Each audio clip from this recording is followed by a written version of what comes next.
जी, अस्सलाम वालेकुम। Hope so सभी खैरियत से होंगे। इस वीडियो में हमारे साथ हैं अहमद भाई, दुबई से। ये दुबई की रियल एस्टेट डील कर रहे हैं। इसके अलावा इनका लंदन का एक्सपीरियंस रहा है। और इसके ये खुद अपना तारुफ करवाएंगे कि इनका क्या-क्या एक्सपीरियंस किस-किस फील्ड में रह चुका है। और सबसे पहले अहमद भाई, आपसे मेरा सवाल ये है कि आप रियल एस्टेट में कैसे आए? ओके जी। अहमद खान मेरा नाम है, जैसा कि अली भाई ने बताया आपको।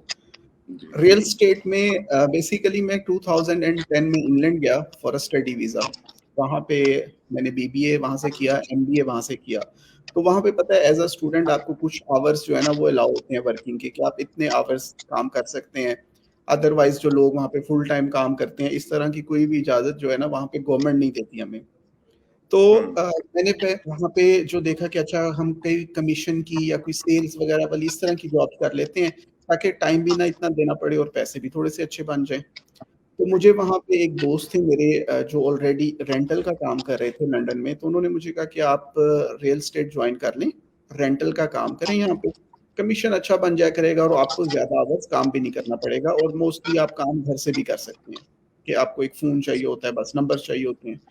तो वहाँ से मेरा रियल एस्टेट के अंदर एक स्टेप आया और करियर स्टार्ट किया मैंने रियल एस्टेट में। तो स्टडी के वहाँ पे साथ जी, स्टडी स्टडी के के साथ साथ थी, क्योंकि 3 डेज़ क्लासेस होती थी, तो फ्राइडे, सैटरडे, संडे नॉर्मल मैं वीकेंड पे जो होता था रियल एस्टेट करता था। वीकेंड पे ये होता था काफ़ी लोग ऑफ कर जाते थे, तो मैं ज़्यादा इन वीकेंड पे होता था और उसका ज़्यादा एडवांटेज हुआ। जो इन्वेस्टर थे या जिन्होंने घर देखना होता था या जिन्होंने लीव करना होता था, वो मोस्टली वीकेंड को अवेलेबल होते थे।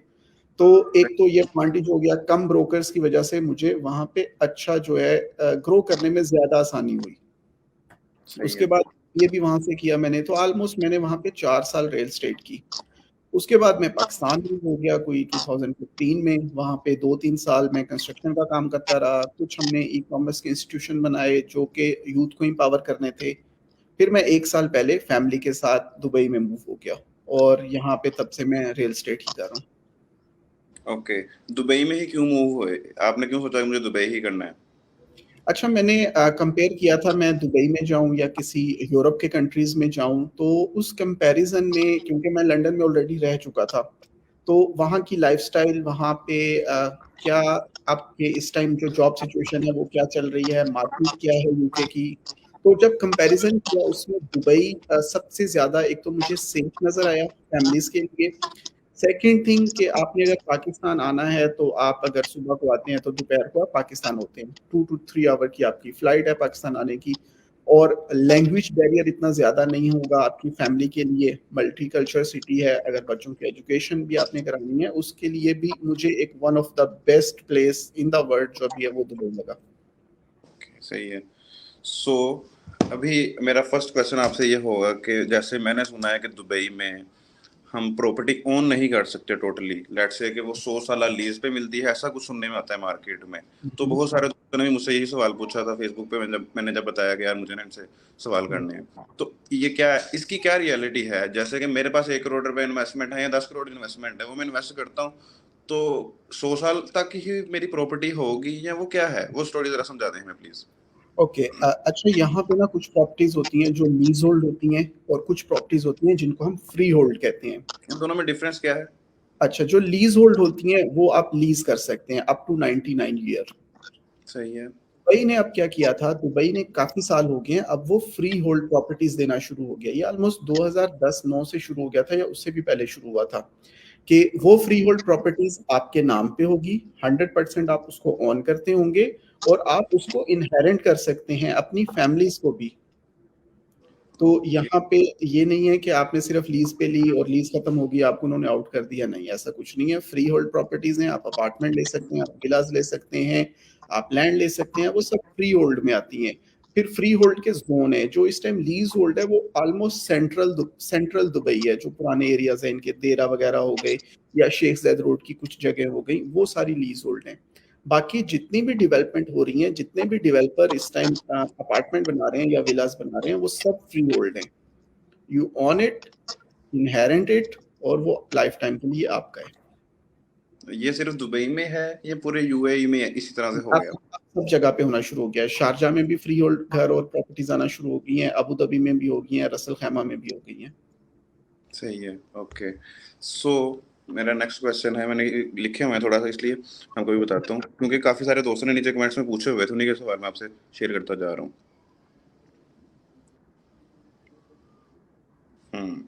दुबई में अगर कोई दोस्त इन्वेस्टमेंट करना चाहता है तो वो मिनिमम कितनी इन्वेस्टमेंट के साथ आ सकता है, और उसको क्या रिटर्न मिलेगा, टाइम के साथ साथ भी और रेंटल इनकम के हवाले से भी? ओके, फर्स्ट थिंग, दुबई में देखिए दो किस्म की प्रॉपर्टीज में लोग इन्वेस्ट करते हैं। एक प्रॉपर्टीज होती हैं रेडी टू मूव, जिसको हम सेकेंडरी मार्केट कहते हैं। एक प्रॉपर्टीज होती हैं आपकी जिसको हम प्राइमरी मार्केट कहते हैं या अंडर कंस्ट्रक्शन कहते हैं हम लोग। अच्छा, जो सही है। सेकेंडरी मार्केट है उसमें तो आपने फुल अमाउंट देनी है जितने की प्रॉपर्टी होगी, और प्रॉपर्टी आपके नाम हो जाएगी। रेंटल इनकम वेरी करती है एरिया टू एरिया, कौन से एरिया में आप इन्वेस्ट कर रहे हैं। नॉर्मल जो यहाँ पे रेंटल इनकम है आपकी, वो 8% आ जाती है इजीली आफ्टर एवरी एक्सपेंस। 8% का मतलब ये है कि 10 से 12 सालों में आपकी प्रॉपर्टी के पैसे पूरे हो जाते हैं। अगर आप करते हैं इन्वेस्टमेंट जिसको प्राइमरी मार्केट कहते हैं, अंडर कंस्ट्रक्शन, जो 3 या 4 साल में प्रॉपर्टी। काट रहा हूँ, लेकिन मुझे ये समझना है कि जो साहब ने पहली टर्म बताई है हमें, उसमें आपने बताया कि रेंटल इनकम से हमारी इन्वेस्टमेंट जो सी रिकवर हो जाएगी 8 से 10 साल में। अगर 10 करोड़ जी रुपए मैंने इन्वेस्ट किया है तो वो 8 से 10 साल में मेरे रेंटल इनकम से रिकवर हो जाएगा। प्रॉपर्टी मेरी जी फिर जी, वहां पे स्टैंड कर रही है। प्रॉपर्टी वहीं पे नहीं, देखें प्रॉपर्टी की एप्रिसिएशन भी तो होनी है ना। फॉर वो तो एग्जाम्पल है, अगर मतलब प्रॉपर्टी मेरी है, वो उसको अप्रिशिएट अलग हो चुकी है, और मेरी जो जी, एक्चुअल इन्वेस्टमेंट है, एक्चुअल कैपिटल है, वो मुझे वापस आ चुका है 8 से 10 साल हाँ, में। आपको जो रिटर्न ऑन इन्वेस्टमेंट है आपका वो क्लियर हो चुका होगा पूरा ही। अच्छा, सेम अगर हम पाम जुमेरा का देखें, पाम जुमेरा में अगर कोई विला आज से 10 साल पहले 10 मिलियन, 15 मिलियन या 20 मिलियन का था, 10 साल के जी। बाद अभी वहां पे प्राइजेस डबल हो चुकी हुई हैं। मींस के 100% तो कैपिटल एप्रिसिएशन हो गई आपकी। नाइस। रेंटल इनकम आपने 10 साल और खाई, तो इसका मतलब है कि आपका आरओआई कहाँ चला गया। सेम इसी तरह मैं एक एग्जांपल देना चाहूंगा। मैंने लास्ट सितंबर में एक प्रॉपर्टी सेल की थी। यहाँ पे एक एरिया है लामेर बीच का, वहां पे एक पेंट हाउस था जो हमने 8 मिलियन का सेल किया था, 4 बेडरूम था वो। लास्ट मंथ, वो अप्रैल में मेरे पास आया था, वही सेम पेंट हाउस सेल होने के लिए 11 मिलियन का। और अभी वहां पे एक होटल बन रहा है, एलवी होटल। अगर वो कंप्लीट हो जाता है, कंप्लीट होने के बाद वही जो 8 मिलियन से अब 11 मिलियन में बेच रहा हूँ, वो ऑलमोस्ट 18 मिलियन में चली जाएगी। सही है। तो इन्वेस्टमेंट के लिए देखें, सबसे इंपॉर्टेंट है यहाँ पे आपने ब्रोकर कौन सा चूज करना है। राइट ब्रोकर जो है ना, वो ये सारी चीजें आपकी कंप्लीट करवा सकता है। अगर आपका ब्रोकर को नॉलेज नहीं है, ब्रोकर इंफॉर्मेशन उसके पास कम है, तो वो ऑब्वियसली वो अपने पैसे के चक्कर में आपकी तो इन्वेस्टमेंट कहीं भी करा देगा।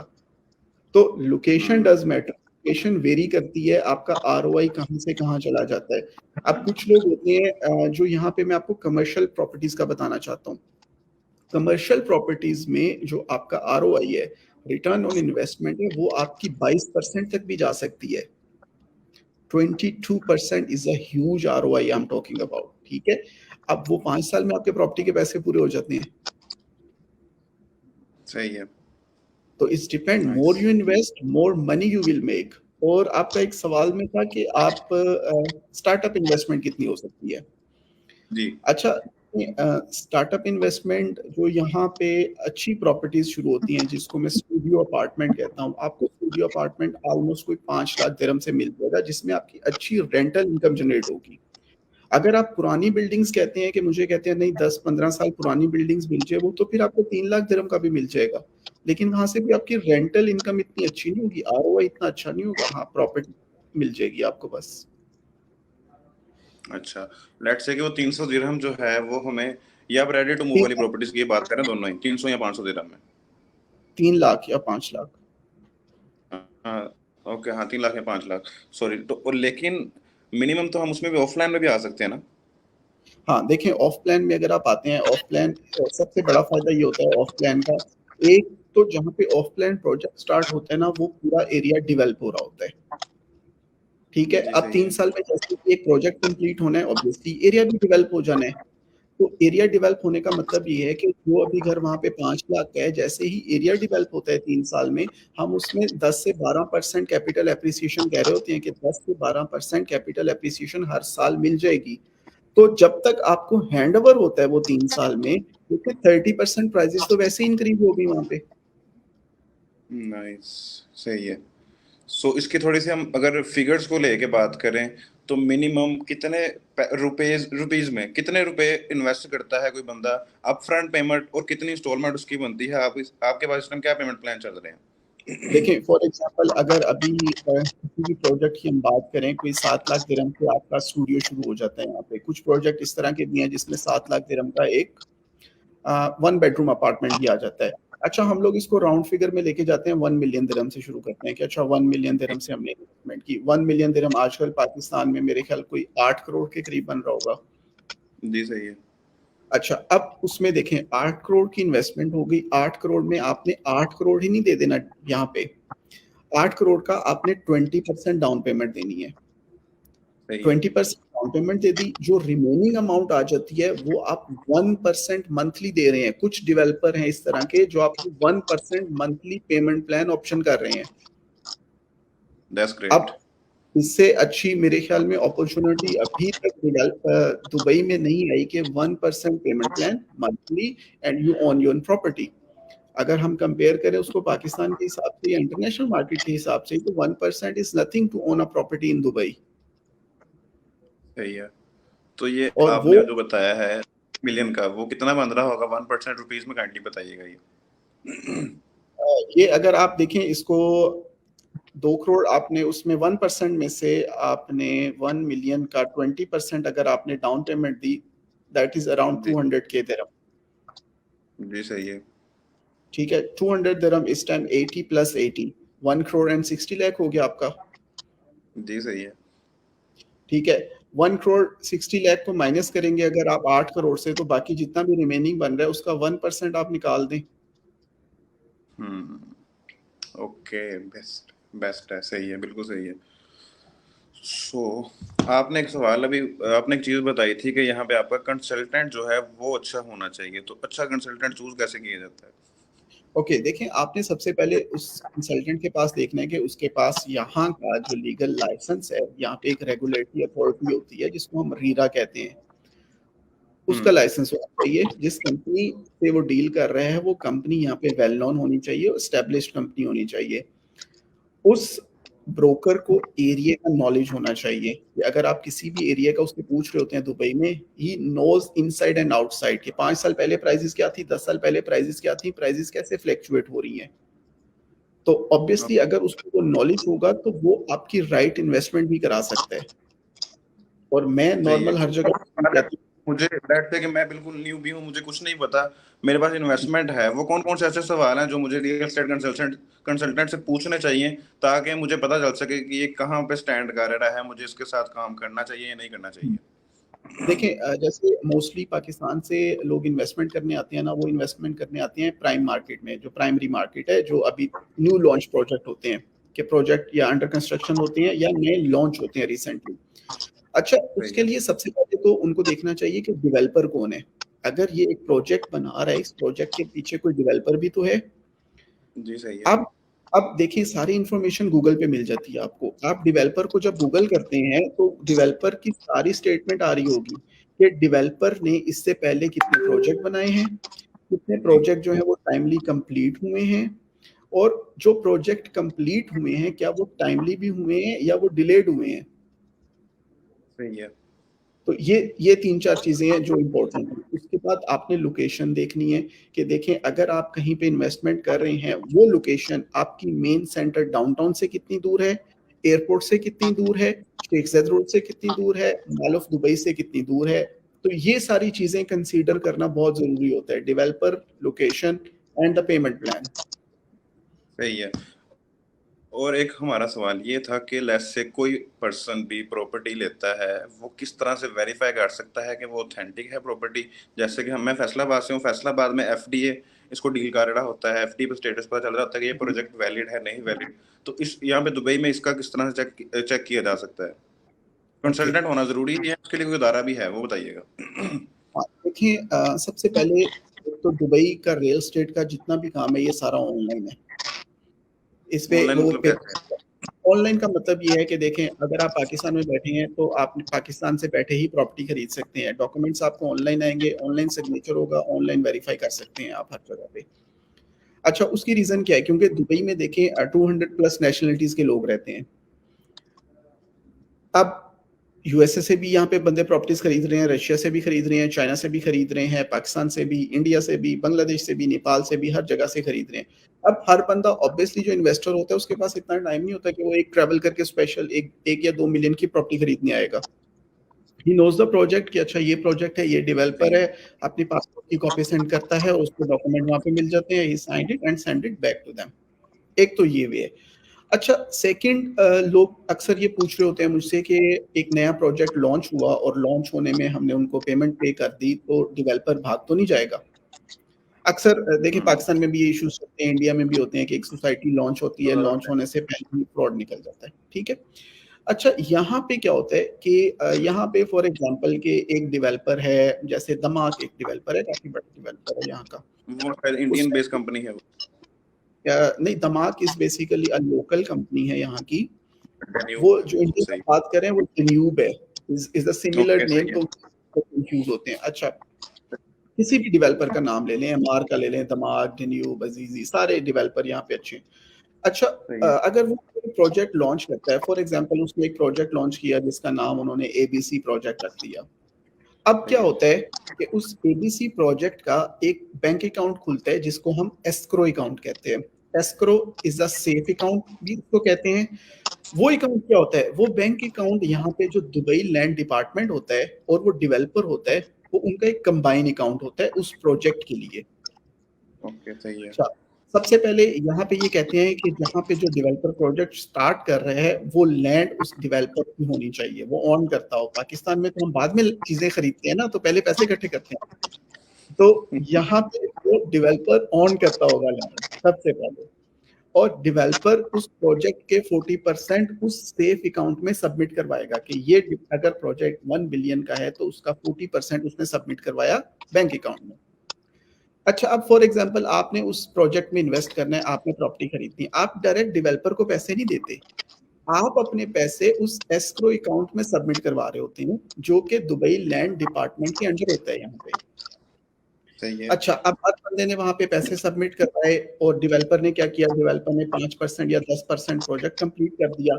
अब उसको उसने पैसे निकलवाने हैं अकाउंट से, अब वो दुबई लैंड डिपार्टमेंट के पास जाता है कि ये मैंने प्रोजेक्ट जो है 5% या 10% मैंने कंप्लीट कर दिया है, तो मुझे इतने पैसे विथड्रॉ करने हैं।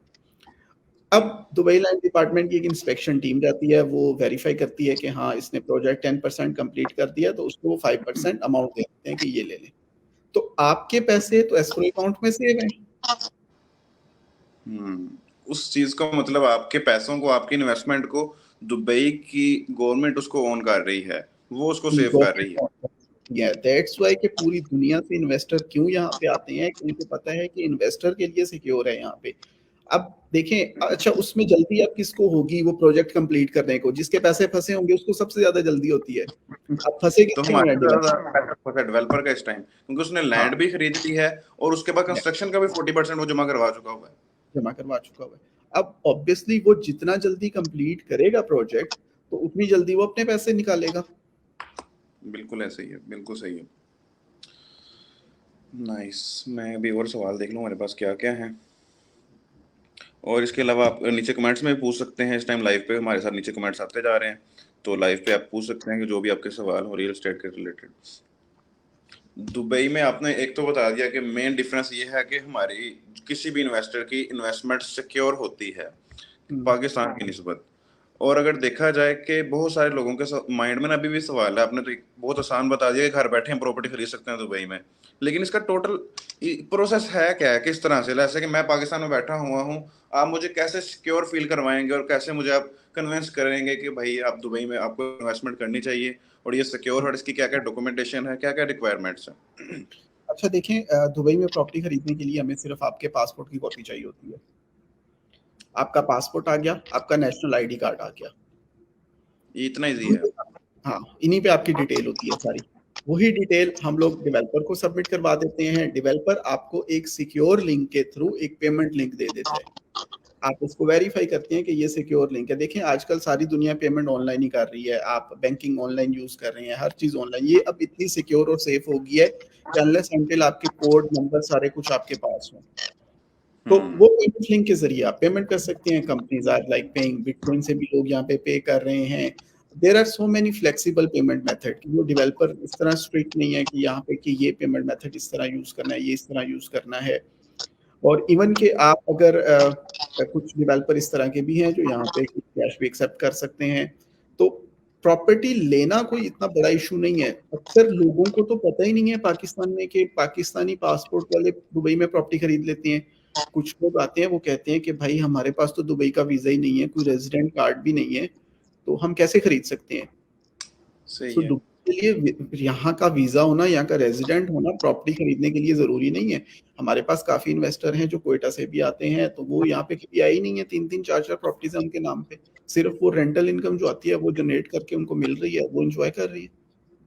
बिल्कुल सही है। अभी पाकिस्तान के हालात की वजह से बहुत सारे लोग मूव करना चाह रहे हैं पाकिस्तान से। तो हुँ। आपके पास क्या कोई ऑप्शन या कोई अपॉर्चुनिटी है उनके लिए कि वो अपने इन्वेस्टमेंट भी ले हैं, और शायद कोई गोल्डन वीज़ा का भी बात चल रही है, वो भी बताइएगा गोल्डन वीज़ा कितने इन्वेस्टमेंट पे मिल रहा है और वो किस तरह से मिलता है? और गोल्डन वीज़ा होता क्या एक्चुअली? ओके। अच्छा, इन्होंने ना लास्ट टाइम क्या किया था कि कुछ साल पहले इन्होंने एक गोल्डन वीज़े नाम से एक चीज़ इश्यू की जो कि सिर्फ़ और सिर्फ़ इन्होंने सेलिब्रिटीज़ के लिए रखा हुआ है। कि जी, जी। सेलिब्रिटी देखें दुबई में बार-बार इन आउट हो रहे हैं, आ रहे हैं, जा रहे हैं, तो वो ज़रूरी नहीं हर दफ़ा वीज़ा अप्लाई करें या उसका वेट करें। तो इन्होंने उनको 10 साल का गोल्डन वीज़ा इश्यू कर दिया कि आप 10 साल आ जा सकते हैं दुबई में, कोई इश्यू नहीं है। फिर ये इसको इन्वेस्टमेंट पे ले आए। इन्वेस्टमेंट पे ये लेके आए थे 20 मिलियन से इन्होंने स्टार्टअप लिया कि 20 मिलियन की जो इन्वेस्टमेंट करेगा दुबई प्रॉपर्टी में या दुबई के किसी भी बिज़नेस में या दुबई के बैंक्स में रखते हैं, तो आपको ये गोल्डन वीज़ा इश्यू कर देते हैं। फिर हुँ। इन्होंने 3 साल पहले उस गोल्डन वीज़े की प्राइस सिर्फ़ कर दी 2 मिलियन से, कि 2 मिलियन आप इन्वेस्टमेंट करें दुबई में और आपको 10 साल का गोल्डन वीज़ा मिलता है। अच्छा, नॉर्मल यहाँ पे कुछ लोग आते हैं जो कंपनी खोल के अपना एम्प्लॉयमेंट वीज़ा या एम्प्लॉयमेंट वीज़ा लेते हैं। एम्प्लॉयमेंट वीज़े में प्रॉब्लम ये है कि अगर आप 6 महीने आउट ऑफ दुबई रहते हैं, आउट ऑफ यूएई रहते हैं, तो वो आपका वीज़ा एक्सपायर हो जाता है। आपको 6 ओके। महीने में इन होना ज़रूरी है। अच्छा, जो गोल्डन वीज़ा है, गोल्डन वीज़े के लिए ये शर्त नहीं है। आपका 10 साल का वीज़ा है, आप बेशक 5 साल बाहर रहें, 2 साल बाहर रहें, वो 10 साल के लिए वैलिड है और वो ऑटोमैटिक अपडेट हो जाता है, फिर 10 साल के लिए लग जाएगा। ये तो स्टार्टअप हो रहा है 2 मिलियन से। अच्छा, 2 अब मिलियन ये 1 करोड़ 60 लाख रुपए बनेगा पाकिस्तानी? ये आपका नहीं, 2 मिलियन आपका बनेगा 8 और 8, 16 16 करोड़। करोड़, 16 करोड़। हाँ, अच्छा ओके। इसमें ये टोटल कैश देना है हमें ये? हाँ, ये आप प्रॉपर्टी में टोटल इन्वेस्टमेंट कर सकते हैं, लेकिन कुछ लोग कहते हैं कि अच्छा ये जो है ना अगर ज़्यादा अमाउंट है, देखिए उसके लिए उन्होंने फिर एक 2 साल का वीज़ा किया जिसको हम ग्रीन वीज़ा भी कहते हैं या इन्वेस्टमेंट वीज़ा भी कहते हैं। वो आपको सिर्फ़ और सिर्फ़ 7,50,000 दिरहम की प्रॉपर्टी खरीदने में मिल रहा है। वो पाकिस्तानी बता दें काइंडली कितना बनता है? हाँ, पाकिस्तानी आपका जो इस टाइम बन रहा होगा वो ऑलमोस्ट कोई 6 करोड़ के करीब बन रहा होगा। 6 करोड़ रुपए में कितने साल का हमें वो वीज़ा मिल रहा है, ग्रीन 3 ग्रीन साल वीज़ा? का, 3 साल की भी ऑप्शन है उसमें, 5 साल की भी ऑप्शन है। अच्छा, वो किस तरह से ऑप्शन में डिफरेंस क्या आ रहा है? अच्छा, वो कुछ इन्वेस्टमेंट होती है, कुछ अगर आपने प्रॉपर्टीज़ में कर रहे हैं या बिज़नेस में इन्वेस्टमेंट कर रहे हैं या आपने बैंक में पैसे रखे हुए हैं, तो वो उस हिसाब से वो वेरी कर रहा होता है कि 3 साल का आपको लगा रहे हैं या 5 साल का लगा रहे हैं। बट दे आर हुँ, अवेलेबल। यहाँ पे वीज़े वाला इश्यू या वीज़ एंट्री का इश्यू नहीं है इतना कि लोगों को ये होता है कि हमें एंट्री नहीं मिल रही, आपकी प्रॉपर्टी खरीदी हुई है। अब काफ़ी लोग इस तरह के भी थे जिन्होंने यहाँ पे प्रॉपर्टी खरीदी क्योंकि पाकिस्तान के कुछ सिटीज़ को दुबई वाले वीज़ा नहीं दे रहे विद सम रीज़न्स। लेकिन वो सिर्फ उनका कॉन्सेप्ट है कि अच्छा हमारे सिटीज़ के नाम आ रहे हैं कि हमारा वीज़ा नहीं मिलेगा, ऐसा कुछ भी नहीं है। दुबई गवर्नमेंट ने भी ऐसा अनाउंस किया, ऐसा कुछ भी नहीं है। हो क्या रहा है, अगर किसी की डिटेल कुछ गलत चलेगी, देखिए आप जब किसी से वीज़ा लगवाते हैं ना, काफ़ी लोगों का कॉन्सेप्ट था कि ये डिस्ट्रिक्ट वालों के वीज़े नहीं लग रहे। इस तरह हुँ। कुछ भी नहीं चल रहा है यहाँ पे। गवर्नमेंट ने अभी लास्ट टाइम एक प्रेस रिलीज़ की थी, उसमें ये कहा था देखें, जो आपका ट्रैवल एजेंट होता है, जो आपका वीज़ा प्रोसेस कर रहा होता है, बेसिकली वो क्या करता है कि वो कुछ डिटेल्स गलत एंटर कर रहा होता है, कि डेट ऑफ बर्थ में मसला होगा, नाम की स्पेलिंग में मसला होगा, इस तरह के इश्यूज़ हैं। अदरवाइज़ कोई मसला नहीं है यहाँ पे, हर सिटी से वीज़े लग रहे हैं, हर सिटी के लोग आ रहे हैं, एज़ अ विज़िटर भी आ रहे हैं, एज़ अ एम्प्लॉयी भी आ रहे हैं, एज़ अ इन्वेस्टर भी आ रहे हैं। ओके, सही है। So let's say just a second.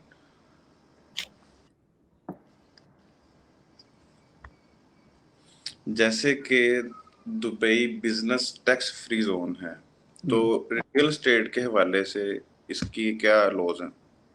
Okay, देखें टैक्स, लोग कहते हैं ना टैक्स आते हैं टैक्स, बाकी कंट्रीज में मैं कंपेयर करना चाहूँगा इसमें आप लंदन को कंपेयर कर सकते हैं, आप न्यूयॉर्क को कंपेयर कर सकते हैं, आप पेरिस को कंपेयर कर सकते हैं।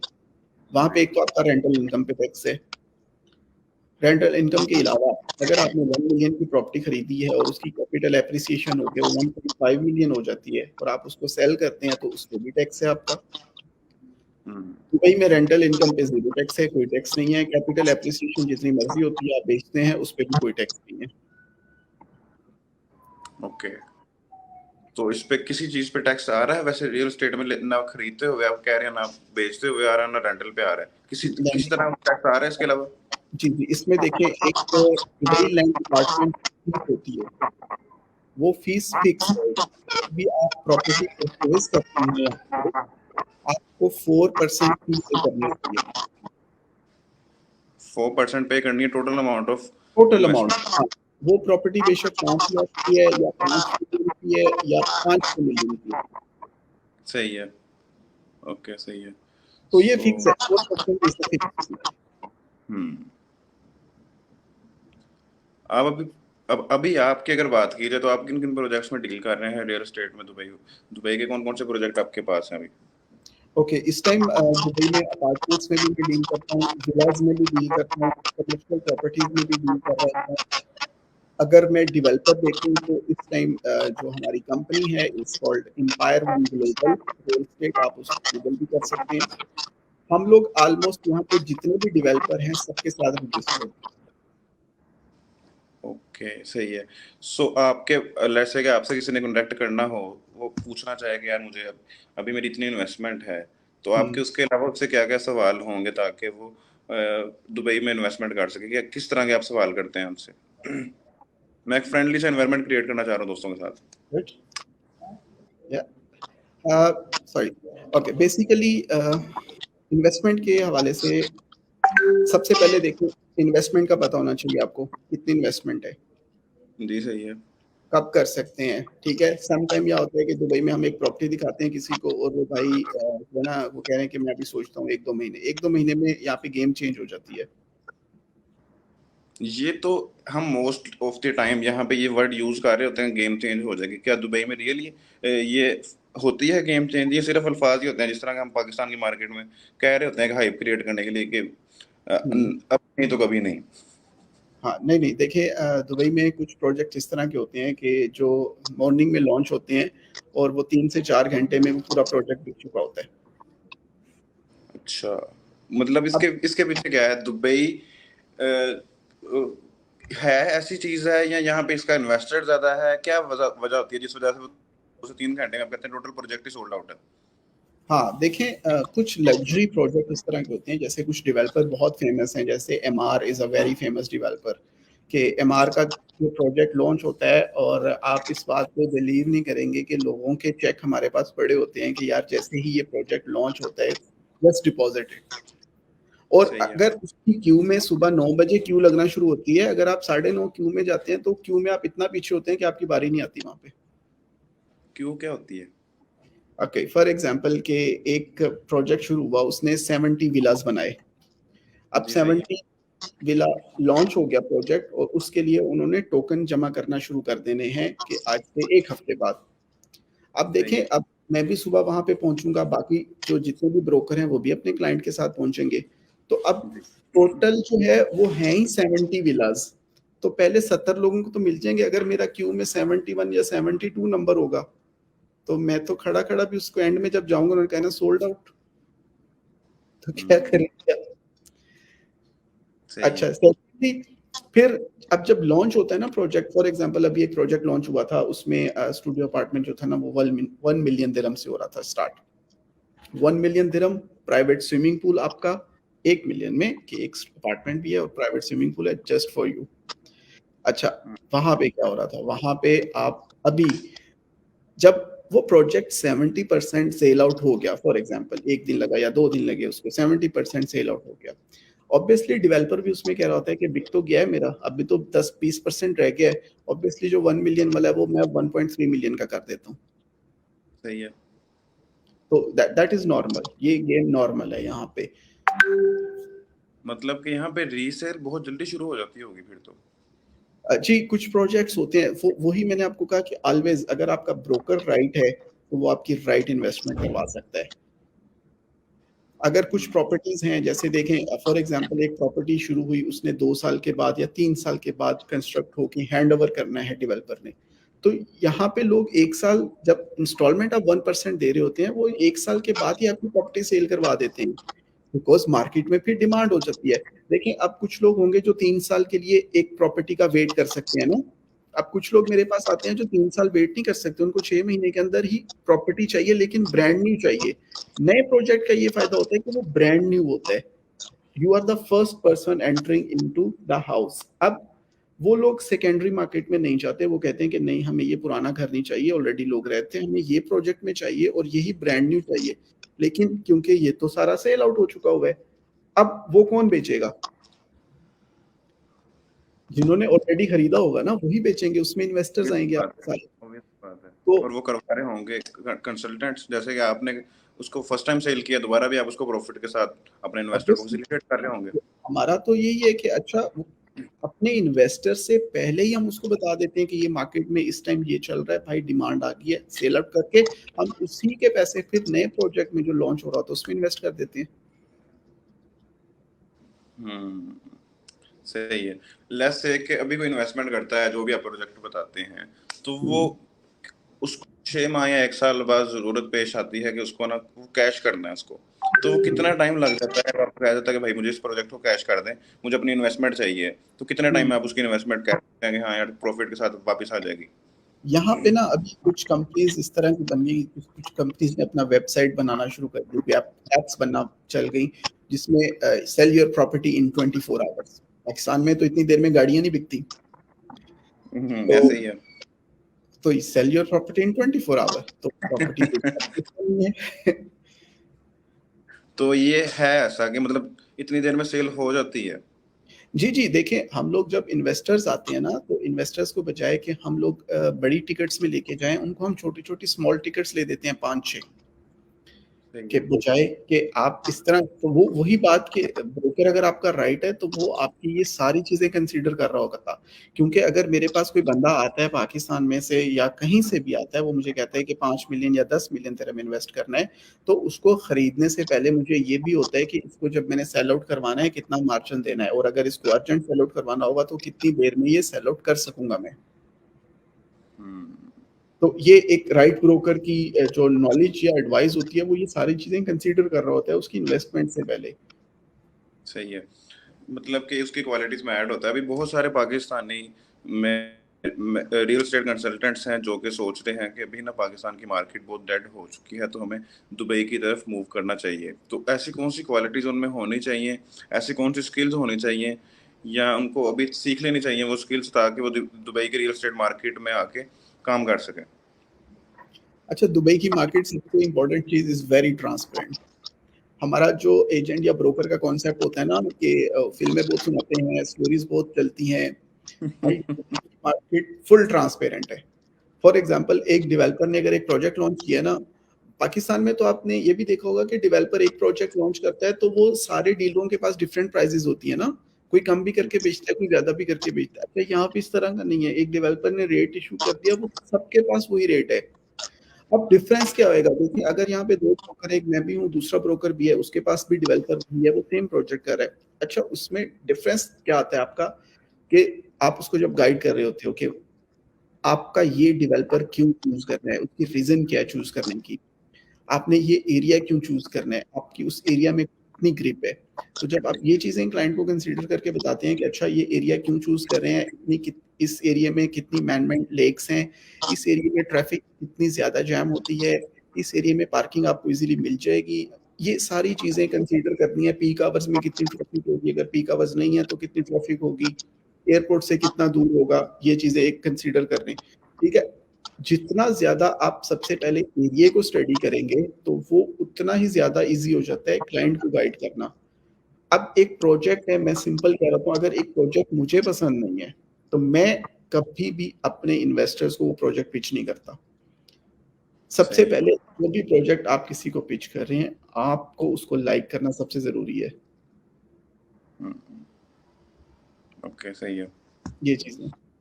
ओके, लेकिन मैं इसको मज़ीद डीप में समझना चाह रहा हूँ कि अभी, क्योंकि इस्लामाबाद के बहुत सारे दोस्तों ने मुझसे सवाल किया ये कि हमें मूव करना है दुबई में। तो हुँ। आपने तो ट्रांसपेरेंट वाली बात तो बता दी, लेकिन स्टेप्स नहीं बताया कि कौन कौन से स्टेप्स होंगे मूव करने के लिए। वो उनको हुँ। एज इट इज़ आ जाना चाहिए, यहाँ पे आके वो जलील होते हैं। मैंने अभी पिछले दिनों में आगे देखा है, बहुत सारे लोग यहाँ पे दुबई में जलील हो रहे होते हैं, बाद में वापस चले जाते हैं अच्छा। ताकि वो रह सकें वहाँ पे, सर्वाइव कर सकें। अगर वो लेट्स से कि अपने पाकिस्तान से कुछ इन्वेस्टमेंट इतनी लेकर आए एज अ बैकअप कुछ मंथ्स के लिए, या क्या मशवरा है आपका? अच्छा देखें, आपको पता है कि रियल एस्टेट की जहाँ पे भी ब्रोकरेज की जॉब होती है, वहाँ पे एक तो फिक्स सैलरी कहीं पे भी नहीं होती। सही है। रियल एस्टेट की जॉब दुबई में है, ये टोटल कमीशन बेस्ड होती है। अच्छा, ओके। मैं नॉर्मल उनको ये रिकमेंड करता हूँ कि अगर आप दुबई में आ रहे हैं तो एटलीस्ट आपके पास 6 महीने का आपका एक्सपेंस होना चाहिए। 6 महीने आप रह सकती हैं यहाँ पे, 6 महीने आप ट्रैवल करें यहाँ पे, 6 महीने आप खाना-पीना खाएँ, इतना एक्सपेंस होना चाहिए कि आप उसमें 6 महीने कवर कर दें। उसके बाद आपको रियल एस्टेट का नॉलेज होना चाहिए। अच्छा, लोग यहाँ पे आके दुबई को स्टडी करते हैं, तो जब आपका एक प्लान बन चुका है कि आपने दुबई में आके रियल एस्टेट ही करना है, आपने माइंडसेट भी बनाया हुआ है, तो you should start studying Dubai कि दुबई की रियल एस्टेट मार्केट क्या थी, प्राइसेज़ कहाँ पे थी, किस तरह आ रही हैं, कितने डेवलपर हैं दुबई में, कौन-कौन से डेवलपर ने कौन-कौन सा प्रोजेक्ट कंप्लीट किया है और कौन से डेवलपर का नया प्रोजेक्ट चल रहा है। ये सारी इन्फॉर्मेशन ऑनलाइन अवेलेबल है। अच्छा, उसके बाद यहाँ पे जब आपने एक कोई भी ब्रोकरेज एजेंसी जॉइन करनी है, तो आपने मेक श्योर करना है कि उस कंपनी की हिस्ट्री अच्छी हो, वो ब्रोकरेज कंपनी जो है वेल नोन हो। आप गूगल में करके देख लें कि टॉप जो ब्रोकरेज कंपनीज़ हैं, वो कौन-कौन सी हैं। ऑब्वियसली एज़ अ न्यूबी तो आपको यहाँ उसमें जॉब भी नहीं मिलती। तो आपने सिर्फ़ देखना है कि किस कंपनी के साथ आप लग रहे हैं, उस कंपनी में इस टाइम की जो टीम बैठी हुई है, वो कितनी एक्सपीरियंस है। और ये चीज़ें मेन है कंसीडर करने के लिए, वो कंपनी आपको प्रॉपर ट्रेनिंग भी देगी कि नहीं, क्योंकि सम टाइम ये होता है कि लोग यहाँ पे बैठे रहते हैं 1 हफ्ता, 2 हफ्ता, 3 हफ्ता, उनको मार्केट में भेज दिया जाता है। लेकिन देखें, विदाउट डूइंग एनी ट्रेनिंग कैसे आप किसी को मार्केट में भेजेंगे? वो कंपनी प्रॉपर आपकी ट्रेनिंग करवाए, वहाँ पे मेंटर मौजूद होने चाहिए, एक्सपर्ट जो हैं वो आपके रियल एस्टेट के यहाँ पे मौजूद होने चाहिए, वो आप कंपनी जॉइन करें और 6 महीने का अपना बजट आप पॉकेट में रख के आएँ। 6 महीने का बजट कितना हो? देखें, एवरेज यहाँ पे अगर वो आके शेयरिंग में रूम वगैरह भी लेते हैं या इस तरह भी करते हैं, को आपको वो 500-600 में वो मिल जाता है। 300 आपका कोई ऑलमोस्ट ट्रैवल एक्सपेंस हो जाएगा और 300-400 ही आपका खाने-पीने का लग जाएगा। आप ऑलमोस्ट आप कंसीडर कर लें कि देखें, 1200 से 1500 आपके पास होना चाहिए पर मंथ? पर मंथ के लिए। ओके, सही है। सो ब्रोकरेज की जो सी कंपनीज हैं वो किस तरह से हमें मिल सकती हैं, और उनको कैसे कांटेक्ट किया जा सकता है, और उनका क्राइटेरिया क्या होगा? ये तो आपने बता दिया कि हमें कौन सी चूज करनी चाहिए, हुँ, लेकिन उनका भी क्राइटेरिया होता होगा ना बंदा रखने के हुँ, लिए। हुँ। अच्छा देखिए, अगर आपको डिफरेंट लैंग्वेजेज़ आती हैं, one of the best things. आप अच्छा। देखें, आपकी इंग्लिश टॉप नॉच होनी चाहिए, गुड इंग्लिश। अब यहाँ पे देखें, हमें क्या फ़ायदा होता है कि इंग्लिश भी अच्छी है, उर्दू भी अच्छी है, उर्दू हिंदी वालों के साथ भी चल जाती है और बेसिकली लाहौर से हूँ मैं, पंजाबी भी आती है, तो पंजाबी, इंडियन, पाकिस्तानी, सरदार सबके साथ वो भी चल जाती है, इंग्लिश भी अच्छी है। और एक और चीज़, लोग यहाँ पे आके ना फिर कोई डिफरेंट लैंग्वेज नहीं सीखते। जैसे अब मैंने कुछ-कुछ रशियन भी सीखना शुरू कर दिया क्योंकि रशिया से इन्वेस्टर्स बहुत ज़्यादा आता है यहाँ पे। तो आपको मार्केट का ट्रेंड पता होना चाहिए कि अच्छा, मैं अगर यहाँ पे इतना टाइम रह रहा हूँ, मुझे ये चीज़ें करनी चाहिए। अगर आप अपना करियर बनाना चाह रहे हैं रियल एस्टेट में, सेल्स, मार्केटिंग में, इस तरह की चीज़ में, तो ऑब्वियसली आपको अकॉर्डिंग टू मार्केट ट्रेंड चलना पड़ता है। तो सही आप है। ये अगर आपको 3-4 चीज़ें हैं आप में और आप में सेलिंग की जो स्किल्स हैं वो हैं। अच्छा, सेलिंग स्किल्स से ज़्यादा ना मैं सेलिंग कैपेसिटी की बात कर रहा हूँ। सेलिंग कैपेसिटी क्या होती है कि आप में बेयर करने की, बर्दाश्त करने की जो है ना, वो चीज़ें होनी चाहिए। क्योंकि अगर आप को एक क्लाइंट आपको कहता है कि ठीक है, मैं प्रॉपर्टी पसंद है, सारा कुछ पसंद है, मैं ले रहा हूँ, और कल आप फ़ोन करते हैं, वो कहता है नहीं ले रहा। तो आप डिसहार्ट नहीं होना होता सेल्स में। सेल्स और मार्केटिंग की ऐसी जॉब है कि आपकी बहुत-बहुत कम जगहों पे जाके डील्स नहीं हो रही होती। बट डोंट गेट डिसहार्ट उसमें। अगर आप 6 महीने लगा लेते हैं तो आपकी अच्छी डील्स होना शुरू हो जाती हैं। आपको पता चल जाता है कि मार्केट क्या है, किस तरह मैंने क्लाइंट को कैप्चर करना है, और माइंड आपका थोड़ा-सा ना स्ट्रॉन्ग माइंड होना चाहिए, पेशेंस होना चाहिए आप में।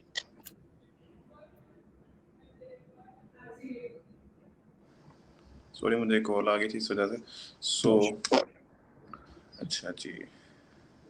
इसके अलावा आप भी क्योंकि काफ़ी सारे इन्वेस्टर के साथ कम्युनिकेट करते रहते हैं, तो आप कुछ शेयर करना चाहेंगे इसके हवाले से? मैं बाकी सवाल देख लूँ तो। देखिए, अभी तक तो काफ़ी इस तरह का है कि पाकिस्तान में लोगों को पता ही नहीं हो रहा कि दुबई में इन्वेस्टमेंट किस तरह करनी है या क्या वेज हैं इन्वेस्टमेंट करने के। लोग पूछते भी नहीं है। मैं एक क्लाइंट से बात कर रहा था, तो he is a multi millionaire in Pakistan, लेकिन उनको पता नहीं था कि अच्छा दुबई में भी प्रॉपर्टी खरीद सकते हैं। हुँ, तो उन्होंने गाइड किया कि हाँ, दुबई में भी खरीद सकते हैं, इस तरह भी खरीद सकते हैं। और एक बेसिकली एक कॉन्सेप्ट जो मैं लेके चल रहा होता हूँ इन्वेस्टर्स को गाइड करने के लिए, वो आपसे मैंने ऑफ द रिकॉर्ड भी डिस्कस किया था, जिसको मैं रिच इन्वेस्टर, पुअर इन्वेस्टर कह रहा होता हूँ। जी। कि वो बेसिकली रिच इन्वेस्टर वो होता है जो आउट ऑफ द बॉक्स सोच रहा होता है। देखिए, दोनों इन्वेस्टर्स के पास पैसे हैं, दोनों बिलियनियर्स हैं, दोनों के पास आप 100-100 करोड़ रखा हुआ है, लेकिन व्हाई वो एक 100 करोड़ वाला 1000 करोड़ पे चला जाता है? वो 100 वाला 100 पे ही रहता है या 150 पे चला जाएगा? उसकी रीज़न ये होती है कि वो देखिए रिस्क टेकर होता है, वो बॉक्स से बाहर भी सोच रहा होता है। अब पाकिस्तान में आप 50 करोड़ की प्रॉपर्टी खरीदें और उसकी रिटर्न्स देखें, और वही प्रॉपर्टी आप 50 करोड़ की बाहर खरीदें और उसकी रिटर्न देखें, आप पाकिस्तान में तो हर साल उस तरह की बना सकते हैं एक प्रॉपर्टी। अच्छा। तो इस तरह के जो माइंडसेट बेसिकली होना चाहिए।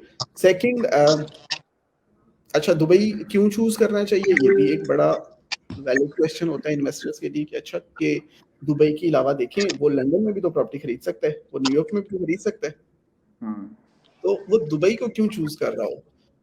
अच्छा, सबसे पहले दुबई देखें, the safest city on the earth इसमें मैं कहूँगा। अच्छा। सिक्योर फॉर द इन्वेस्टर, कि इन्वेस्टर के लिए जैसे इन्होंने गोल्डन वीज़ा, टैक्स फ्री और हर बंदा इन्वेस्ट कर सकता है यहाँ पे, ये चीज़ें हो गई। सेकंड, इकोनॉमी सबसे इम्पोर्टेंट रोल प्ले करती है आपका। अच्छा देखिए, लोग अक्सर सोच रहे होते हैं कि मिडल ईस्ट में या जीसीसी गल्फ कंट्रीज़ में सब लोग यूएई में इन्वेस्ट क्यों कर रहे होते हैं? बाकी भी तो कंट्रीज़ है ना। अच्छा, उनका एक बड़ा अच्छा-सा आंसर है। देखिए, जितने भी मिडल ईस्ट या गल्फ के कंट्रीज़ हैं ना, उनका किसी ना किसी दूसरे अपने ही कंट्रियों के साथ कुछ ना कुछ कॉन्फ्लिक्ट चल रहा होता है। आपने कभी यूएई का सुना? यूएई का किसी कंट्री के साथ कॉन्फ्लिक्ट हुआ हो? नहीं, ऐसा कभी नहीं सुना। तो इसका मतलब है इकोनॉमी तो बहुत अच्छा रोल प्ले कर रही है ना, कभी भी कॉन्फ्लिक्ट नहीं हुआ किसी कंट्री के साथ। इवन कि अगर आप सऊदीज़ राइट। देखें, कतर्स भी देख लें, बाकी जितने भी कंट्रीज़ हैं, सबके कॉन्फ्लिक्ट किसी ना किसी के साथ किसी टाइम पे चलते रहे हैं, किसी के अभी चल भी रहे हैं। हुँ, अच्छा, एक और चीज़, देखिए आपकी करेंसी स्टेबल होना सबसे ज़रूरी है। पाकिस्तान में 10 साल पहले डॉलर का रेट देख लें और अब देख लें। सही है। लोगों ने पाकिस्तान में एज़ अ डॉलर को कंपेयर करके इन्वेस्ट किया होगा, वो अभी क्या कर रहे होंगे। यहाँ पे ओवर 30 इयर्स हो गए हैं, डॉलर का रेट सेम ही है। और अच्छा, डॉलर, दिरहम डॉलर के साथ प्लज हुआ हुआ है, जहाँ पे भी करेंसी कुछ ऊपर नीचे होती है, वो डॉलर और दिरहम का रेट सेम ही है। ओके। ये मुझे नहीं पता था वैसे। अच्छा, तो आप ये देख लें। और फिर यहाँ पे अच्छा, कुछ इन्वेस्टर्स ना मुझे अक्सर कह रहे होते हैं, देखिए पाकिस्तान में हम इस्लामाबाद में रहते हैं, मोस्ट लग्जरी हाउस है हमारे पास, सारा कुछ है। डन हो गया, ठीक हो गया। मैं उनको कहता हूँ सर आपने सबसे अच्छी गाड़ियाँ भी रखी होंगी पाकिस्तान में? जी बिल्कुल रखी हुई हैं। ओके, आपने अपना घर बहुत अच्छा बना लिया, लग्जरी घर हो गया। आप जिस रोड पे रहते हैं वो रोड तो वही है ना वहाँ पे। आपने ड्राइविंग भी वहीं करनी है, वो भी वही सड़कें हैं वहाँ पे। तो हुँ, कुछ लोग इस तरह की अल्ट्रा लग्जरी लाइफ के लिए भी दुबई शिफ्ट हो जाते हैं कि ठीक है यार, हमारे पास पैसे भी हैं, सब कुछ भी है, हम लोग वहाँ पे रहते हैं। अच्छा, फिर एजुकेशन वाइज़ भी बच्चों के आपको देखें, अब कुछ लोग होते हैं जो कहते हैं कि नहीं, हम बच्चों को इंग्लैंड भेज देते हैं, वहाँ पे वो ब्रिटिश स्टडीज़ कर देंगे, या हम यूएसए भेज देते हैं, वो अमेरिकन स्टडी कर लेंगे। अब मैं उनको कहता हूँ देखो, ब्रिटिश अगर आप वो यूके में जाता है तो ब्रिटिश एजुकेशन ही मिलेगी ना, जी। उसको अमेरिकन ब्रिटिश में नहीं मिलेगी। अमेरिका में उसको अमेरिकन ही मिलनी है, वहाँ पे ब्रिटिश नहीं मिलनी।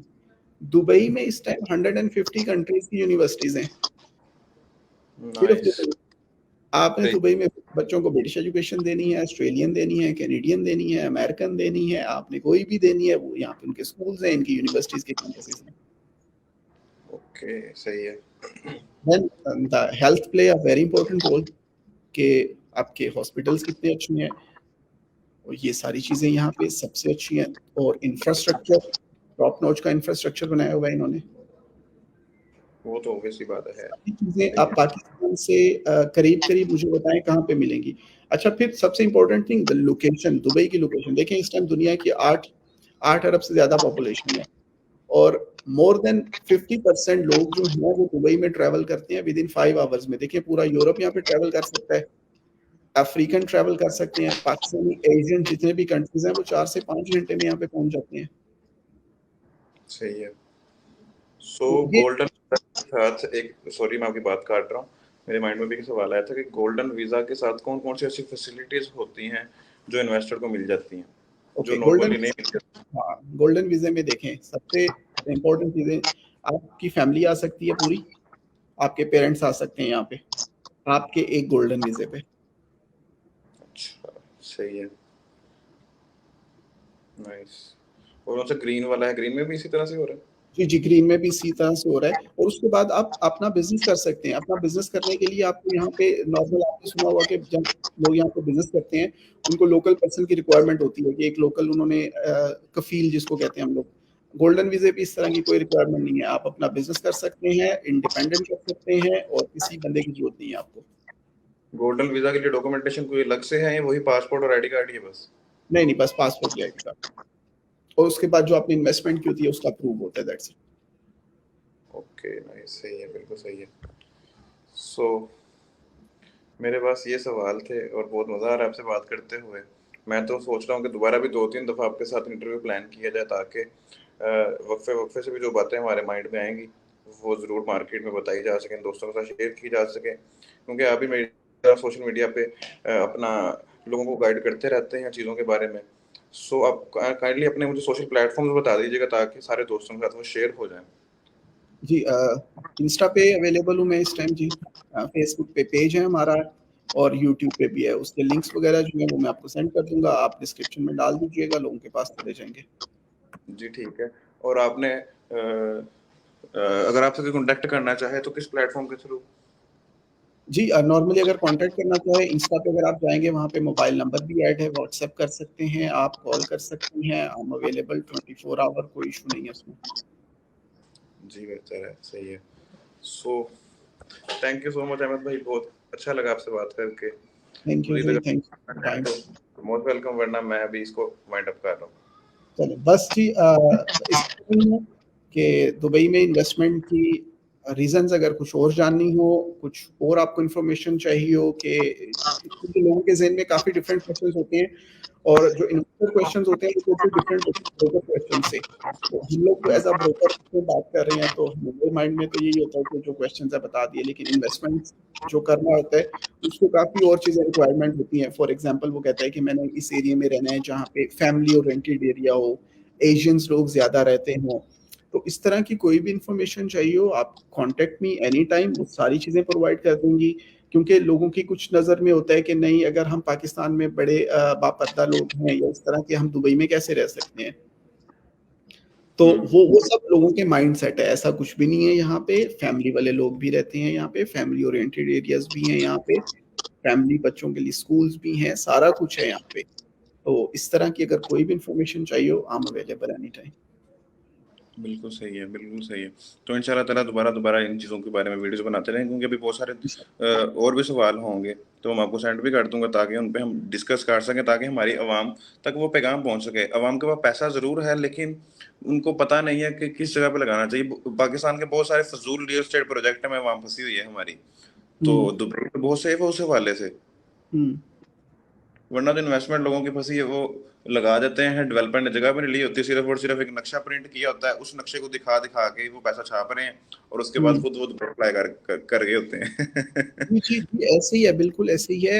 यहाँ पे अभी जो इन्वेस्टर मेरे पास यहाँ पे आ रहे हैं, वो सारे इसी वजह से आ रहे हैं और उसमें काफ़ी जो है ना वेल नोन पाकिस्तान के डेवलपर और सोसाइटीज़ हैं। हम्म, तो जो कहते हैं कि हमने ये प्रॉमिसेस हुए थे, फिर आप देखें कि अभी तक मैंने ऐसा कोई प्रोजेक्ट नहीं देखा पाकिस्तान में जो टाइमली डिलीवर हुआ हो। आप मुझे बताएँ कि ये सोसाइटी थी, ये प्रोसेस हुआ था, टाइमली डिलीवर हो गया। हाँ, दुबई में इसके लिए क्या रूल है देखें अगर दुबई में नहीं? तो डेवलपर को सबसे ज़्यादा जल्दी है प्रोजेक्ट डिलीवर करने में। अब मैं जिन भी डेवलपर के साथ काम कर रहा हूँ, अगर आप उनकी हिस्ट्री गूगल में देखेंगे, अगर उन्होंने जो टाइम फ्रेम प्रॉमिस किया हुआ था, फॉर एग्जांपल अगर किसी ने किया था कि हम Q4 2022 में करेंगे, तो वो Q2 में डिलीवर हो गए हैं प्रोजेक्ट। ओके ओके, उसने अगर बोला है कि 2 साल में डिलीवर करेगा तो 1.5 साल में कर गया हुआ है वो। कर गया हुआ है, डिलीवर कर गया हुआ है, हैंडओवर हो गया हुआ है, लोग रहना शुरू हो गए हुए हैं। यहाँ पे डेवलपर्स को ज्यादा जरूरी है प्रोजेक्ट डिलीवर करने की, क्योंकि ऑब्वियसली जब तक वो पूरा प्रोजेक्ट डिलीवर नहीं करता, उसकी सारी पेमेंट स्टक है वहां पे। सही है सही है सही है। ये फिर बहुत अच्छा इसी रूट है इन्वेस्टर को सिक्योर करने के लिए। एग्जैक्टली इसी तरह, अच्छा फिर इसी तरह आजकल जो डेवलपर आ रहे हैं, वो नए से नए कॉन्सेप्ट लेके आ रहे हैं कि नए से नए कॉन्सेप्ट से बिल्डिंग तैयार हो रही है इस टाइम। अभी कुछ इस तरह के प्रोजेक्ट्स भी हैं जिनके साथ बड़े बड़े ब्रांड अटैच होके प्रोजेक्ट्स बना रहे हैं। फॉर एग्जांपल अभी हम लोगों ने एक प्रोजेक्ट सोल्ड आउट किए हैं काफी, उसमें डेन्यूब एक प्रॉपर्टीज थी, उसके साथ एक कोलैबोरेशन की एस्टन मार्टिन ने। एस्टन मार्टिन आपको पता है कि गाड़ियों का इस टाइम जो किंग है, वो जेम्स बॉन्ड 007 में वो यूज हुई हुई है। जी। फिर अब ये प्रोजेक्ट शुरू हो रहा है जिसमें वो फैशन टीवी के साथ कोलैब कर रहे हैं। तो कोलैब का मतलब है कि उसका इंटीरियर, उस बिल्डिंग का सारा कुछ वो फैशन टीवी वाले करेंगे। अभी नेक्स्ट वीक में एक प्रोजेक्ट स्टार्ट हो रहा है, 24 को उसकी लॉन्च है। तो मैं कोशिश करूंगा वहां पे जाके लाइव भी आपको दिखाऊं भी सही उसमें। जी तो जरूर। आपने शायद गाड़ी का नाम सुना होगा, बुगाटी। जी बुगाटी इस टाइम दुनिया की सबसे महंगी तरीन गाड़ी है। जी। वो लॉन्च कर रहे हैं एक प्रोजेक्ट। और देखिए ये सारे बड़े ब्रांड दुनिया के दुबई में कंस्ट्रक्शन के प्रोजेक्ट लॉन्च कर रहे हैं। हम्म। तो उन सारों को आप डील कर रहे हैं। जी जी, ऑब्वियसली ऑब्वियसली, देखें वो सारी मजबूरी है करना डील। लेकिन ये अच्छी बात है कि आप अच्छे प्रोजेक्ट डील कर रहे हैं ना, लेट्स के पाकिस्तानियों की तरह ना खुद जलील हो रहे हैं ना इन्वेस्टर को जलील करवा रहे हैं। नहीं नहीं, देखिए आप देखिए जितने, हाँ अच्छा, हमारे इन्वेस्टर्स का एक कॉन्सेप्ट है। देखिए मुझे पता है कि मेरे पास 10-15 अगर इन्वेस्टर्स अच्छे होते हैं, तो यही आपको चाहिए आपकी लाइफ चेंज करने के लिए। आपको हेडेक नहीं होती, फिर आप इन्हीं को रिपीट करते हैं। अगर आप उनको वो प्रोजेक्ट सेल कर रहे हैं जिनकी नेक्स्ट वैल्यू ही नहीं है, और फिर आप उनके कॉल्स भी नहीं उठा रहे, उनको गाइड भी नहीं कर रहे, तो ऑब्वियसली आप तो डेली इन्वेस्टर ही ढूंढ रहे होंगे। हम्म। तो अच्छा इन्वेस्टर आपको मिलता है, अच्छा ब्रोकर जब आपको मिलता है, तो वही इन्वेस्टमेंट रिपीट हो रही होती है आपकी। सही तो है हमारी सही। कोशिश सबसे इंपॉर्टेंट यही होती है, अगर कोई एक इन्वेस्टर मेरे पास आया है, वो लॉन्ग टर्म के लिए रिपीट होना शुरू हो जाए। हम्म। अगर कोई यहाँ से पाकिस्तान से रहते हुए आपको ज्वाइन करना चाहे, आपके प्रोजेक्ट्स की मार्केटिंग करना चाहे, तो उसके लिए क्या है, जी जी, किस तरह उसके से? लिए भी आप कांटेक्ट कर सकते हैं हमारे साथ। आप कांटेक्ट करें, आपको डिटेल सारी मिल जाएंगी, उसमें कांटेक्ट करें। मैं आपको प्रोजेक्ट डिटेल हर चीज शेयर कर दिया करूंगा। बाकी उसकी जो भी टर्म एंड कंडीशन है, we will write it down on a proper company contract, कि ये हम इस तरह से कर लेंगे प्रोजेक्ट। और एक और बात है, जैसे कि पाकिस्तान में ट्रस्ट इश्यूज होते हैं, कोई भी ब्रोकर आपके साथ काम करता है तो उसको डर होता है कि यार वो मेरी जो भी इंसेंटिव बांध रहा है वो मुझे मिलेगा, ये बंदा मुझे बाद में ब्लॉक ना कर दे इन्वेस्टमेंट करवाने के बाद। वो उसके बारे में थोड़ा सा बताइए, क्योंकि आप मुझे कैमरा एक बात बता रहे थे कि उसमें वो एग्रीमेंट हुआ होता है, जी जी जी, वो क्या स्टोरी थी, वो जरा बताइए। देखिए अगर कोई भी क्लाइंट आपकी तरफ से मेरे पास आता है ना, वो क्लाइंट आप मुझे जब हैंड ओवर करते हैं, उससे पहले हम एक एग्रीमेंट करते हैं जिसको एजेंट टू एजेंट एग्रीमेंट कहते हैं। Agent to agent agreement by law होता है यहाँ पे। वो आपकी कंपनी का डॉक्यूमेंट होता है एक, जिसमें हम्म। हमारी कंपनी का लोगो, कंपनी की स्टैंप, सब कुछ लगी होती है कि ये क्लाइंट नेम है, ये इस एजेंट के थ्रू आया है, इसने ये प्रॉपर्टी में इंटरेस्टेड है, इसकी इतनी परसेंटेज अगर हमें मिलेगी तो इतनी आपके पास भी जाएगी। वो सारा कुछ पहले ही एग्रीमेंट में लिखा जाता है कि बेशक इसमें दो दो बाउंड ब्रोकर आ होता रहे हैं, इतनी है। हाँ परसेंटेज हो रही है। जी जी, एग्जैक्टली ऐसी है। देखिए ये बहुत नॉर्मल सी चीज है। फॉर एग्जांपल अगर मेरे पास कोई एक इन्वेस्टर आता है, वो मुझे कहता है कि मुझे एक 5 बेडरूम का विला चाहिए, अगर वो मेरे पास अवेलेबल नहीं है, तो वो किसी और ब्रोकर के पास होगा ना, तो मैं उसके ये साथ वही ए टू ए करूंगा। That similar we do with the Pakistanis as well. मैं काफी ब्रोकर हैं जो यूके में रहते हैं, जो यूएसए में, उनके साथ कर रहा हूँ। एज अ कंपनी हम लोगों ने उनके साथ कॉन्ट्रैक्ट किया हुआ है। तो सही है। सेकंड थिंग सबसे इंपॉर्टेंट, देखिए जो आपने कहा ना यहाँ पे ब्रोकर्स भाग जाते हैं या इस तरह हो जाता है, वो ब्रोकर वही भागते हैं जिनको सिर्फ एक डील की लालच होती है। कि अच्छा एक डील कर लें तो फिर बस उसका फ़ोन भी देखें। हमारा हमने तो यहाँ पे करियर है हमारा, हमारी कंपनी अच्छी चल रही है, काम अच्छा चल रहा है, तमाम सोशल मीडिया पे इन है। जब आप इन सब प्लेटफ़ॉर्म पे इन होते हैं as a agent, as a broker, तो ऑब्वियसली आपको ये सारी चीज़ें कंसीडर करनी होती हैं। अगर आपने लॉन्ग टर्म रिलेशनशिप पे जाना है, देखिए आज आप मुझे एक इन्वेस्टर देते हैं जो 5 करोड़ इन्वेस्ट कर रहा है, अगर उसी में से ही मैं अपना कमीशन लेके गायब हो जाऊँगा, हो सकता है आपके बैकएंड पे एक और इन्वेस्टर हो जिसने 50 करोड़ इन्वेस्ट करना हो। बिल्कुल ऐसे ही है, बिल्कुल सही बात है। तो ये माइंडसेट ये होना चाहिए आपका। हम्म। और आपका दुबई में ऑफिस कहाँ पे है, वो भी जरूर बताएं प्लीज आप। ओके, दुबई का जो ऑफिस है हमारा Empire One Global Real Estate के नाम से है। एस्पन कमर्शियल टावर, आप सर्च करेंगे इसको, एस्पन कमर्शियल टावर शेख जायद रोड पे मिल जाएगा। तो डीआईएफसी का एक मेट्रो स्टेशन है, आप मेट्रो स्टेशन के बिल्कुल पास हैं। बिल्कुल सही है। और बुर्ज खलीफा से डाउनटाउन से कितने मुसाफत पे है? जी बुर्ज खलीफा जी हमारी बैक विंडो से नजर आता है। ओके, नाइस, सही है। सो बहुत अच्छा लगा अहमद भाई आपसे बात करके, thank you so much. Same to you बातें, जी। लेकिन टाइम भी काम में, मुझे ज़रा एक मीटिंग में जाना था, तो इस वजह से बस मैं अभी इसको एंड कर रहा हूँ। ओके जी, नो इशू जी। थैंक यू सो मच भाईजान, इंशाल्लाह ज़रा दोबारा मुलाकात होती है। इंशाल्लाह और जी, मैं यहाँ पे आपको इंशाल्लाह। कॉन्टैक्ट डिटेल्स वगैरह बाकी सारे शेयर कर देता हूँ ताकि दोस्त आपसे रब्ता कर सकें। इंशाल्लाह, इंशाल्लाह। थैंक यू जी, अल्लाह हाफ़िज़। हाफिज़।